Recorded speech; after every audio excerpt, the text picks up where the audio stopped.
தேவரீர் சகலத்தையும் செய்ய வல்லவர், நீர் செய்ய நினைத்தது தடைப்படாது.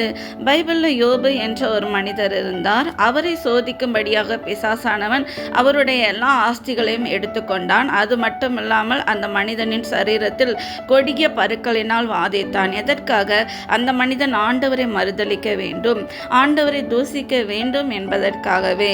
ஆனால் அந்த மனிதர் எந்த சூழ்நிலையிலும் ஆண்டவரை மறுதலிக்கவோ தூசிக்கவோ இல்லை. சகோதர சகோதரிகளே, அதனால் ஆண்டவர் அவரின் சிறையிருப்பை மாற்றி இழந்த எல்லாவற்றையும் இரட்டத்தனையா அவருக்கு தந்தருளினார்.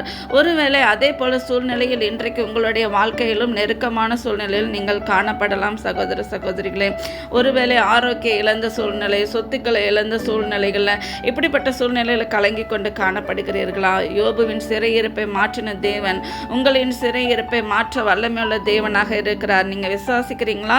உங்கள் சூழ்நிலை எதுவாக இருந்தாலும் அதை மாற்ற வல்லமையுள்ள தேவன் என்பதை விசுவாசிக்கிறீங்களா? விசுவாசித்தால் இன்று உங்கள் சூழ்நிலைகள் மாறும். ஆண்டவர் உங்களுக்கு அற்புதத்தை செய்ய வல்லமையுள்ள தேவனாக இருக்கிறார். நீங்கள் விசுவாசியுங்கள். விசுவாசித்தால் எல்லாவற்றையும் பெற்றுக்கொள்வீர்கள். நன்றி. ஆமென்.